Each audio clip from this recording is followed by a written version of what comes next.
Selamat sore pemirsa, kita berjumpa lagi dalam program TVR 17 bersama saya Dadi Ramadan. Tepat pukul 17 waktu Indonesia Barat kami akan hadirkan kepada Anda sejumlah informasi paling baru dan paling menarik seputar kinerja dan juga kegiatan DPR RI yang telah disajikan oleh redaksi TVR Parlemen. Dan pemirsa TVR Parlemen, inilah TVR 17 selengkapnya.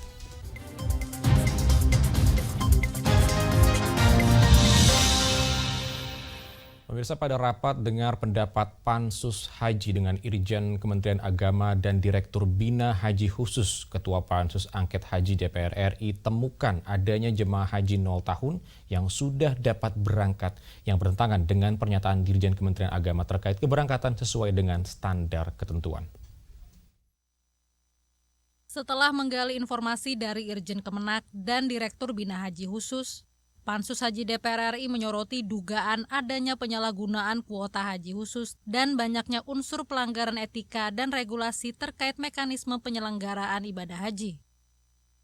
Terkait adanya temuan jemaah 0 tahun yang sudah dapat berangkat haji, Ketua Pansus Angket Haji DPR RI Nusron menilai hal tersebut bertentangan dengan pernyataan Dirjen Kemenak sebelumnya yang menyampaikan semua jemaah diberangkatkan sudah sesuai dengan standar ketentuan. Ia meminta Dirjen Bina Penyelenggaraan Haji Khusus untuk bertanggung jawab atas kelalaian tersebut. Ini menjadi antitesa dari apa yang disampaikan oleh Pak Dirjen Haji kemarin. Pak Dirjen Haji kemarin mengatakan semua yang diberangkatkan baik haji yang reguler maupun non-reguler itu adalah sesuai dengan standar yang sudah disusun. Nah ternyata ini ada yang nol sama sekali tadi, berarti tidak sesuai dengan standar yang telah disusun. Sementara itu, Wakil Ketua Pansus Angket Haji DPR RI Marwan Dasopang menduga adanya kecurangan dalam penggunaan kuota haji khusus. Menurutnya, penggunaan kuota haji khusus harus diketahui Menteri Agama. Kalau mendaftar hari itu berangkat, kapan terdaftarnya di kementerian?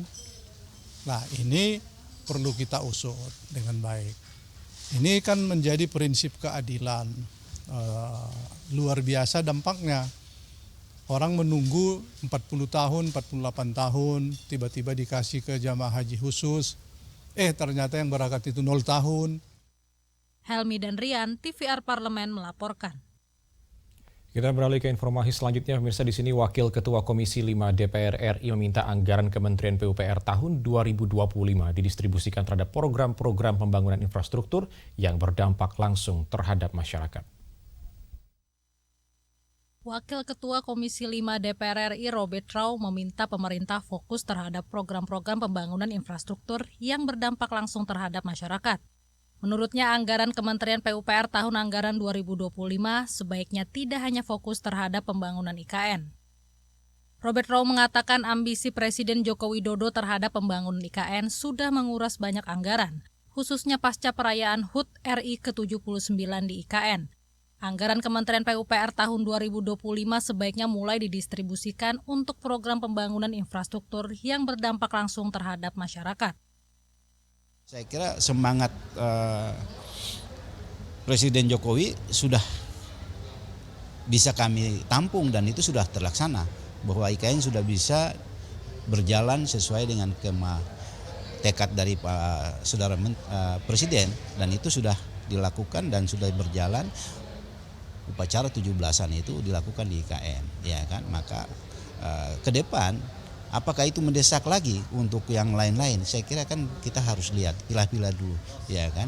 Jangan kita terlalu terfokus saja IKN, sedangkan masyarakat ini harus juga kita layani secara baik, begitu. Diketahui pagu anggaran kebutuhan Kementerian PUPR tahun 2025 sebesar Rp136,94 triliun. Namun pada nota keuangan RAPBN tahun anggaran 2025, Kementerian Pekerjaan Umum dan Perumahan Rakyat mendapatkan anggaran sebesar Rp75,63 triliun.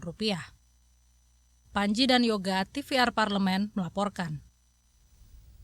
Anggota Komisi 11 DPR RI berharap periode pemerintah yang baru dapat lebih percaya diri dalam mencapai asumsi pertumbuhan ekonomi dan juga menunjukkan kemampuannya kepada dunia internasional. Pada rapat kerja Komisi 11 DPR RI dengan Menteri Keuangan, Kepala Bappenas, Gubernur BI, Ketua DKOJK, dan PLT Kepala BPS, disampaikan bahwa pada APBN 2025 diasumsikan pertumbuhan ekonomi sebesar 5,2% inflasi sebesar 2,5%, suku bunga sebesar 7,1%, dan nilai tukar rupiah di angka 16.100 per dolar Amerika. Terkait hal tersebut, anggota Komisi 11 DPR RI Eki Awal Muharam mengharapkan periode pemerintahan baru dapat lebih percaya diri dalam mencapai asumsi pertumbuhan ekonomi tersebut dan menunjukkan kemampuannya kepada dunia internasional. Selain itu, pemerintah harus fokus menjaga angka inflasi dengan terus meningkatkan daya beli masyarakat. Kita berharap inflasi terjaga di 2,5%, tetapi daya beli domestik kaum menengah ya dan bawah itu naik sehingga pertumbuhan bisa di atas 5,2%. Faktanya sampai dengan semester pertama 2024 ini ya daya beli galangan bawah itu menurun ya sampai dengan 2024. Kalau yang di menengah atas memang masih stabil. Nah, kita tentu dengan instrumen pemerintah, fiskal pemerintah di mana ada bansos dan lain sebagainya itu mudah-mudahan bisa meningkatkan daya beli masyarakat. Lebih lanjut, Eki berharap pemerintah dapat meningkatkan tax ratio dengan tetap menjaga pertumbuhan ekonomi melalui efektivitas insentif pajak yang diberikan kepada masyarakat, khususnya insentif pajak penghasilan bagi pekerja dengan pendapatan rendah. Ferdian dan Rangga, TVR Parlemen melaporkan. Komisi 2 DPR RI telah menyetujui revisi peraturan KPU nomor 8 tahun 2024 terkait pencalonan gubernur, bupati, dan wali kota yang diharapkan dapat memberi kepastian kepada masyarakat serta memastikan proses tahapan pilkada berjalan dengan baik dan sesuai dengan aturan.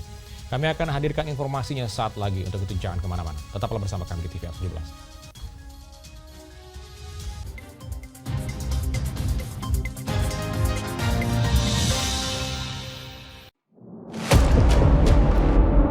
Sini ditambang. Konflik yang terjadi, Sini tidak mengizinkan.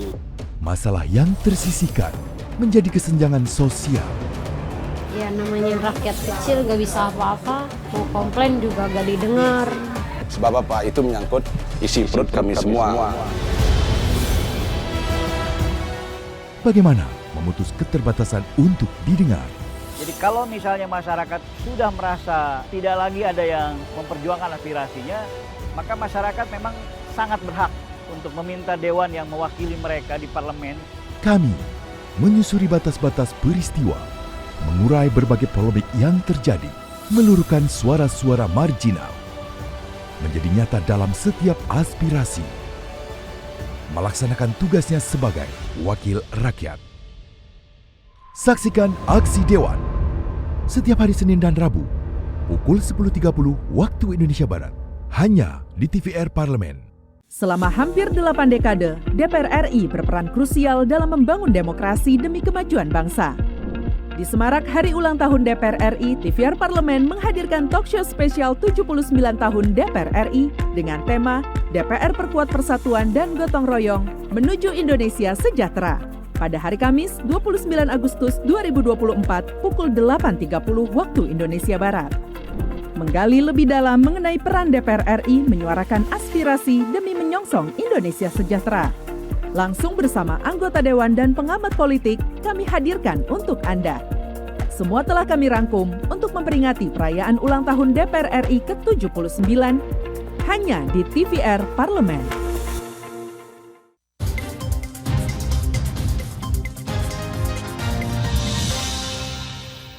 Anda masih bersama kami di TVR 17. Pemirsa, Komisi 2 DPR RI mengucapkan terima kasih kepada seluruh elemen masyarakat yang telah mengawal proses demokrasi secara benar, serta menekankan bahwa revisi peraturan ini harus disosialisasikan secara menyeluruh hingga ke daerah demi menghindari penafsiran yang salah karena norma yang diatur cukup banyak. Dan kita akan mengajak Anda untuk menyaksikan informasi mendalam yang telah dirangkum dalam segmen editorial Parlemen. Berikut ini.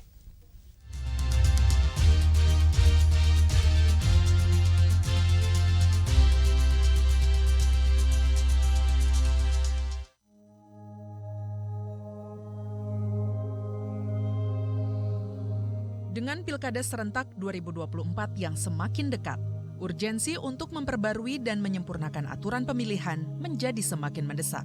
Komisi 2 DPR RI bersama dengan mitra terkait telah mengambil langkah penting untuk memastikan bahwa aturan yang ada telah siap dan sesuai dengan kebutuhan demokrasi saat ini. Komisi 2 DPR RI telah menyetujui revisi peraturan KPU nomor 8 tahun 2024 yang mencakup pencalonan gubernur, bupati, dan wali kota. Perubahan ini dilakukan untuk mengakomodasi dua keputusan penting dari Mahkamah Konstitusi, yakni putusan MK nomor 60 mengenai ambang batas partai politik dan putusan MK nomor 70 mengenai batas usia calon kepala daerah. Dengan adanya penyesuaian ini diharapkan bisa memberi kepastian kepada masyarakat mengenai pemilihan kepala daerah, juga memastikan proses tahapan pilkada berjalan dengan baik dan sesuai aturan. DPR yang diwakili oleh seluruh pimpinan dan anggota Komisi 2, kemudian pemerintah diwakili oleh Menteri Hukum dan HAM, memang sengaja kita undang, ya. Ini baru pertama kali kita mengundang Menteri Hukum dan HAM dalam pembahasan peraturan KPU dan peraturan Bawaslu untuk memastikan dari Kementerian Dalam Negeri juga seperti itu, KPU yang membuat draft juga seperti itu, Bawaslu dan DKPP semuanya setuju. Ya, jadi saya menegaskan kembali, ya, kami sudah memenuhi janji kami. Jadi tidak ada lagi keraguan, ya, pada masyarakat Indonesia. Sekarang kita sudah punya peraturan yang lengkap. Komisi 2 DPR RI juga mengucapkan terima kasih kepada mahasiswa, akademisi, dan elemen masyarakat lainnya yang telah mengawal proses demokrasi secara benar sehingga partai politik dapat mempersiapkan pencalonan kepala daerah dengan baik. Penyesuaian ini dianggap sebagai langkah penting dalam meningkatkan kualitas demokrasi karena aturan yang ada telah mengakomodasi partisipasi publik serta sesuai dengan konstitusi. Terima kasih kepada mahasiswa, seluruh mahasiswa di Indonesia dan juga para guru besar, akademisi dan seluruh elemen masyarakat yang telah mengawal demokrasi secara benar. Jadi ini kemenangan bagi masyarakat Indonesia dan kemenangan untuk demokrasi. Demokrasi yang benar semacam ini, bahwa bukan berdasarkan siapa yang kuat yang menang, tapi siapa yang keputusan yang masuk akal, yang akal sehat itulah yang memenangkan demokrasi. Komisi 2 DPR RI juga menekankan, revisi peraturan ini harus disosialisasikan secara menyeluruh hingga ke daerah, demi menghindari penafsiran yang salah karena norma yang diatur cukup banyak. Bukan hanya terkait syarat usia pencalonan dan ambang batas perolehan suara partai politik, tetapi juga mengenai jumlah DPT, suara sah, dan masa jabatan kepala daerah. Perlu dilakukan sosialisasi ya ke daerah. Jangan sampai nanti ke daerah itu ada perbedaan penafsiran terhadap PKPU yang baru. Contoh soal misalkan soal syarat kan ada norma DPT. Misalkan DPT ada yang kalau 1 juta berapa persen suara sahnya, kemudian kalau 250.000 di tengah kabupaten berapa dan seterusnya. Itu sudah disebutkan. Jadi jangan sampai ada salah tafsir. DPR RI menyampaikan apresiasi yang setinggi-tingginya kepada masyarakat, khususnya mahasiswa, akademisi, dan seluruh elemen lain yang telah berperan aktif dalam mengawal proses demokrasi. Partisipasi tersebut menjadi bukti bahwa demokrasi di negeri ini masih hidup dan berkembang dengan baik. Dengan disetujuinya revisi peraturan KPU nomor 8 tahun 2024 oleh Komisi 2 DPR RI, serta diakomodasinya keputusan Mahkamah Konstitusi, diharapkan Pilkada serentak 2024 dapat berjalan dengan lancar.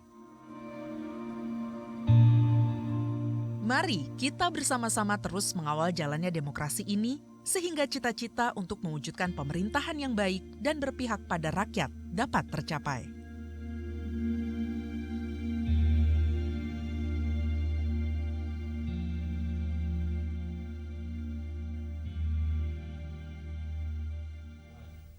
Selanjutnya pemirsa, kebijakan Uni Eropa yang berencana menerapkan European Union Deforestation atau EUDR akan berdampak pada pertumbuhan ekonomi di Indonesia. Informasi lengkapnya akan kami hadirkan saat lagi. Untuk itu jangan kemana-mana, tetap bersama kami di TVR 17.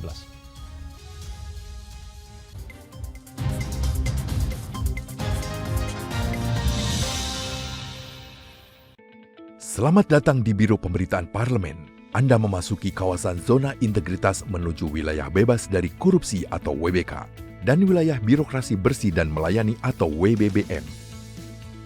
Biro Pemberitaan Parlemen berkomitmen penuh untuk mewujudkan wilayah bebas korupsi dan wilayah birokrasi bersih dan melayani. Komitmen kami, pejabat dan jajaran memiliki komitmen tinggi untuk mewujudkan WBK dan WBBM melalui reformasi birokrasi, khususnya dalam hal pencegahan korupsi dan peningkatan kualitas pelayanan publik. Kedua, bebas dari korupsi dengan terwujudnya wilayah bebas korupsi atau WBK, yang artinya bebas dari KKN, gratifikasi dan dari segala bentuk pungutan liar atau pungli. Terakhir, pelayanan prima dengan terwujudnya wilayah birokrasi bersih melayani, yaitu dengan meningkatnya kualitas pelayanan publik dan tercapainya kepuasan masyarakat terhadap pelayanan.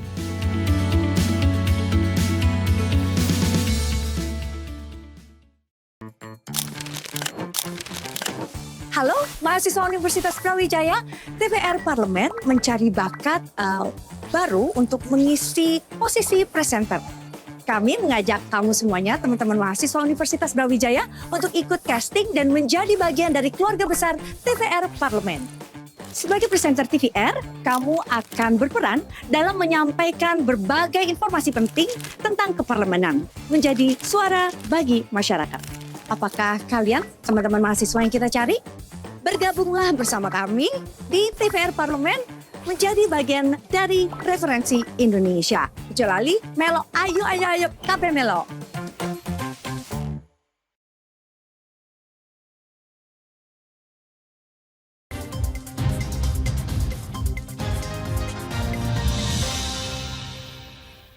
Masih bersama kami di TVR 17, pemirsa. Pemerintah Indonesia saat ini terus berperan aktif menggalang dukungan dengan negara lain guna menolak penerapan EUDR yang direncanakan berlaku pada akhir Desember 2024 mendatang. Lalu bagaimana respon BKSAP terhadap EUDR tersebut? Untuk selengkapnya berikut laporan rekan kami Vincent Aldi dari Senayan, Jakarta. Baik pemirsa TVR Parlemen dimanapun Anda berada, saya Indonesia Tengah berada di Gedung Nusantara 1 DPR RI. Di mana pemirsa seperti yang kita ketahui bahwa Uni Eropa saat ini tengah merencanakan undang-undang anti deforestasi atau the European Union Deforestation Free Regulation. Di mana regulasi tersebut akan mencegah impor dari barang-barang produk hasil maupun hutan maupun pertanian untuk masuk di kawasan Eropa, dan itu tentu merugikan bagi Indonesia karena Indonesia sebagai produser dari sawit terbesar dunia untuk masuk atau mengancam dari kehilangan pasar sawit di lalu lintas perdagangan dunia. Dan hal ini menjadi perhatian tersendiri pemirsa untuk BKSAP DPR RI, dan lantas bagaimana dari Parlemen menyikapi atau merespon dari hal tersebut. Dan untuk membahasnya telah bergabung bersama saya Wakil Ketua BKSAP DPR RI yaitu Bapak Putu Supatmarudana.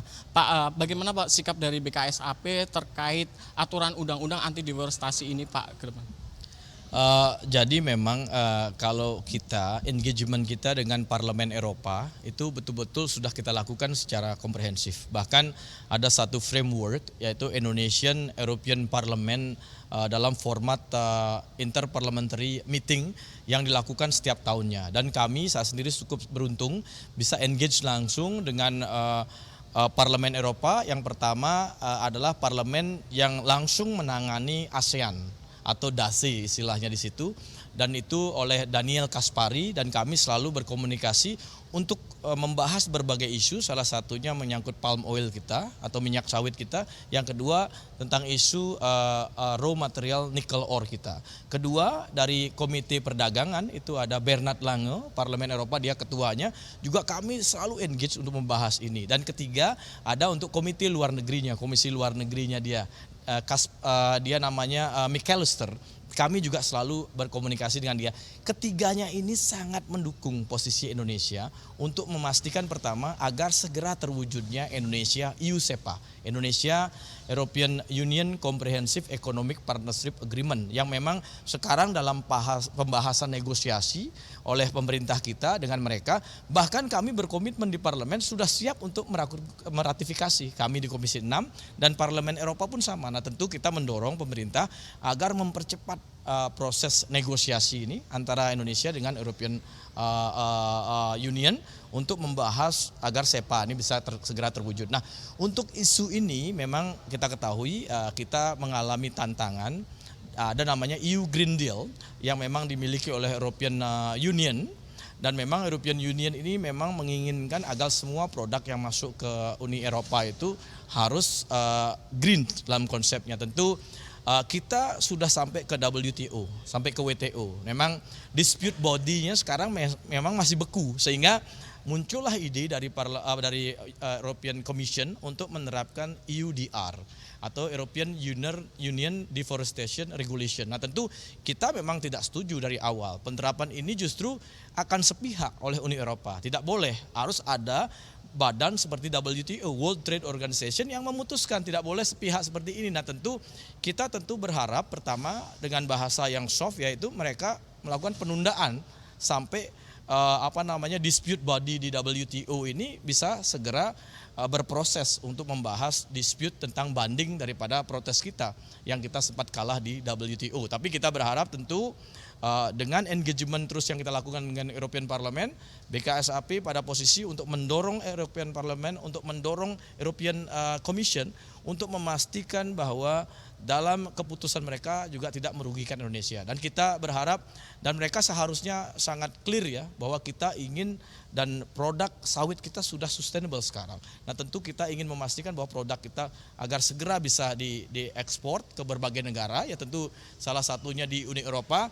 Dan Uni Eropa harusnya melihat ini lebih fair, dan dia tidak bisa menerapkan EUDR ini semata-mata untuk kepentingan mereka, untuk memproteksi mereka agar produk mereka tidak kalah dengan produk yang datang dari luar. Nah tentu ini kita harus duduk, pemerintah harus segera menyelesaikan Indonesia EU SEPA itu. Nah ini tantangannya kalau bisa sebelum pemerintahan Pak Jokowi ini berakhir. Dan yang selanjutnya EUDR ini adalah sepihak dari Parlemen Eropa. Dan tentu kita tidak setuju, dan yang kami akan lakukan justru kita akan mudah-mudahan bisa sepakat, DPR harusnya menyurati ya European Parliament agar menekan European Commission agar tidak menerapkan European Union Deforestation Regulation. Dan tentu kami dalam diplomasi kita akan memastikan juga dengan berbagai negara, kita akan duduk nanti mungkin di forum-forum multilateral lainnya untuk memastikan, untuk memainstream isu ini agar betul-betul segala keputusan dalam trade ini bisa berjalan dengan baik dan fair atau adil seadil-adilnya.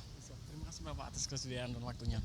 Baik, pemirsa TVRI Parlemen, demikianlah wawancara saya dengan Wakil Ketua BKSAP DPR RI, Bapak Putu Supatmarudana, di mana pemirsa DPR telah menjelaskan bahwa sawit produksi kita juga saat ini sudah sustainable dan posisi Indonesia tidak menyetujui dan berharap Uni Eropa menunda dari regulasi tersebut, serta Indonesia juga siap untuk meratifikasi dari USEPA, dan DPR sendiri juga berkomitmen mengkawal secara komprehensif. Terima kasih atas perhatian Anda pemirsa, dan saya kembalikan ke rekan saya di studio. Dan selanjutnya pemirsa, apa saja yang menjadi sorotan media online nasional pada hari ini, selengkapnya usai jeda. Tetaplah bersama kami di TVR 17.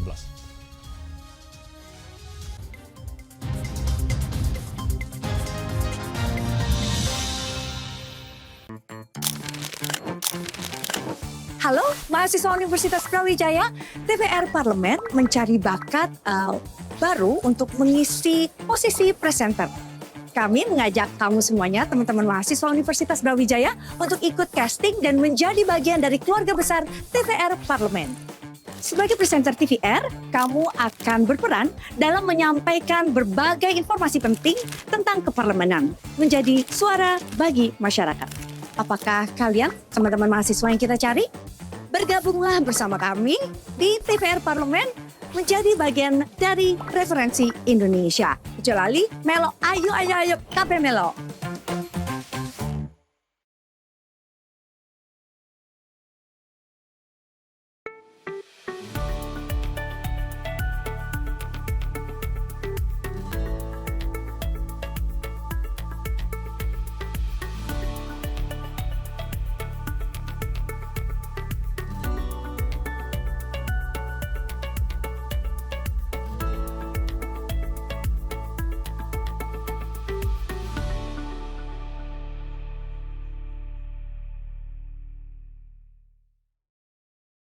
Selama hampir 8 dekade, DPR RI berperan krusial dalam membangun demokrasi demi kemajuan bangsa.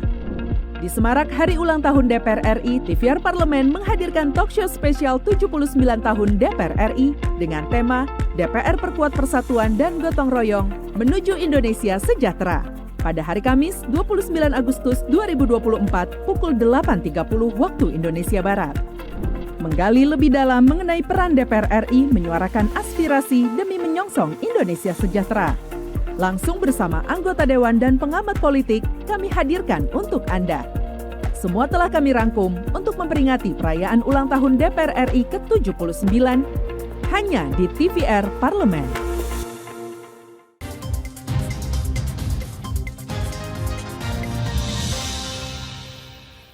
Terima kasih Anda masih bersama kami di TVR 17 dan kali kita akan masuk ke segmen media online nasional pemirsa di mana kita akan menyaksikan isu apa saja yang menjadi sorotan media serta tanggapan dari sejumlah anggota Dewan. Bersama rekan kami, Rini Reski.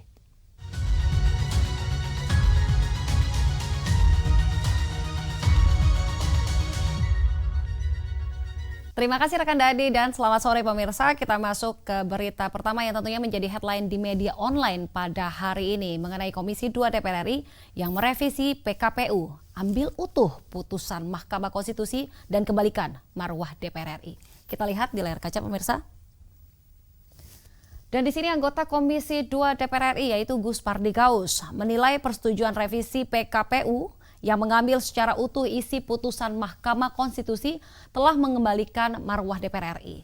Pada rapat dengar pendapat Komisi 2 DPR RI bersama Menteri Hukum dan juga HAM, Kementerian Dalam Negeri dan juga KPU, Bawaslu dan juga Dewan Kehormatan Pengawas Pemilu. Senin 26 Agustus lalu, semua fraksi sepakat rancangan PKPU tentang perubahan atas peraturan KPU nomor 8 tahun 2024 khususnya menyikapi putusan MK nomor 60 dan juga 70 terkait batas usia pencalonan.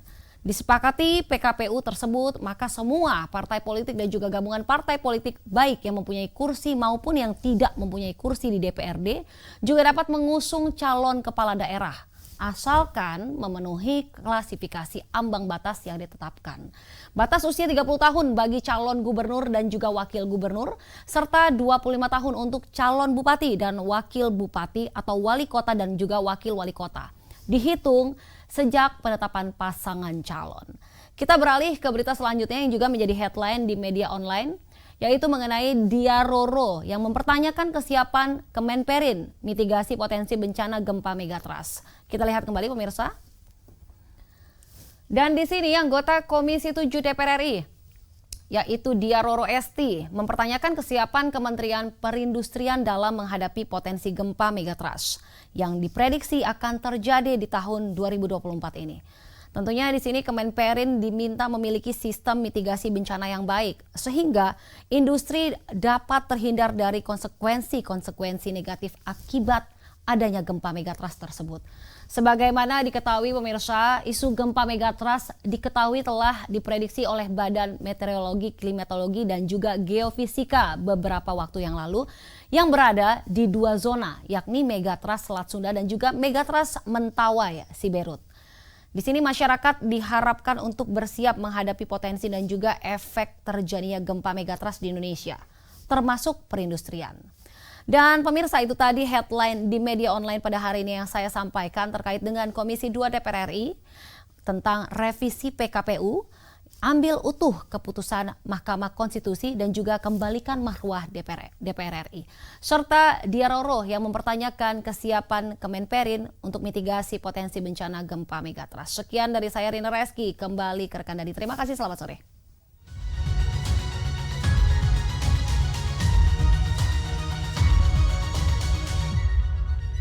Baik, terima kasih rekan Rini telah menyampaikan sejumlah update sorotan dari media online pada hari ini. Dan segmen media online tadi sekaligus menutup program TVR 17 edisi sore hari ini. Saya Dadi Ramadan beserta seluruh kru TVR Parlemen yang bertugas mengucapkan terima kasih atas perhatian Anda dan pamit undur diri dari hadapan Anda. TVR Parlemen, referensi Indonesia.